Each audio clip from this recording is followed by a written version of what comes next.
Qu'est-ce que la presbyacousie? La quoi? Je n'ai pas entendu. La presbyacousie. Presbyacousie. La quoi? La presbyacousie. Je connais pas ce mot. Est-ce que ça a un rapport avec la vue? Presbyacousie. Non. Alors là, la presby, je ne connais pas du tout Acousie, encore moins. Je vois l'âge, la vieillesse sans doute et la difficulté à entendre ou à écouter. C'est exactement ça. D'accord. À votre avis, est-ce que ça arrive à tout le monde? Moi, je pense que ça peut arriver à tout le monde, oui, en vieillissant, oui. C'est un vieillissement normal des fonctions. Hein. La presbyacousie, je sais pas, je pensais que c'était une maladie héréditaire. Tout à fait, ça peut concerner tout le monde. Je pense que ça concerne beaucoup de gens. Tout le monde, je ne sais pas, mais beaucoup de gens, oui. Autour de moi, je vois des gens qui sont atteints de presbyacousie, c'est ça? Et moi-même un peu de temps en temps. Qu'est-ce qui peut favoriser le développement de la ces problèmes d'audition? Qu'est-ce qui peut les favoriser? Je sais pas, l'environnement sonore, le bruit, vivre dans le bruit, travailler dans le bruit. Bah, allez. Je vous entends à peine avec le bruit là.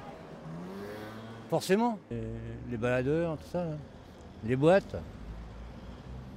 Puis les travaux, le travail aussi. Peut-être les antécédents familiaux. À votre avis, le spécialiste qui détecte la presbyacousie, c'est qui? Le premier à s'en rendre compte, ça doit être le généraliste. Ah bah un ORL. Ouais, ou un médecin d'abord. Bah déjà, j'irai voir mon médecin traitant pour lui signaler et je pense que lui m'orienterait vers un spécialiste d'audition. Est-ce que c'est facile, selon vous, de parler de ces problèmes d'audition à son entourage familial, professionnel, amical? Je pense que non. Je pense que non, parce qu'il y a une certaine gêne, un certain malaise à peut-être faire répéter les gens, on se sent un peu exclu, donc non, je pense que c'est pas facile. Je pense pas, parce que les gens se mettent en retrait. C'est toujours un sujet de moquerie, forcément. Enfin, forcément. Souvent. À notre génération, je pense, à celle de nos parents, c'est peut-être un peu plus difficile. Parce que, surtout chez les hommes qui ont un peu du mal à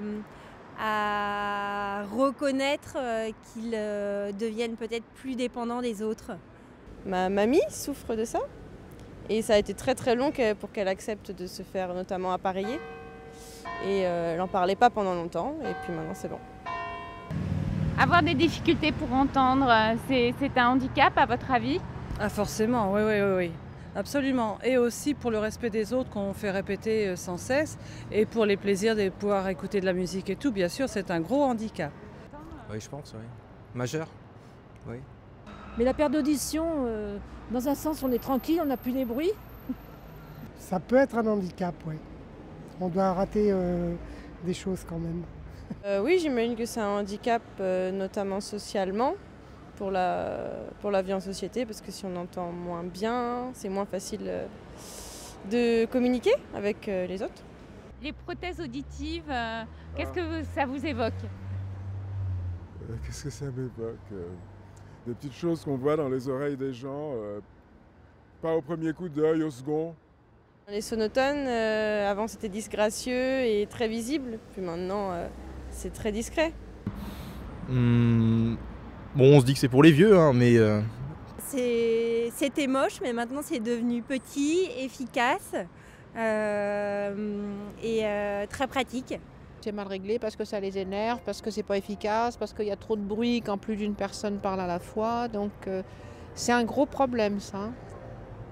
Et ça coûte très très cher en France, ça coûte moins cher ailleurs. Hein. Chez mon père qui en porte et il a dû le financer et c'est assez lourd à payer. Donc oui, c'est bien, mais il faudrait que ça soit peut-être mieux remboursé.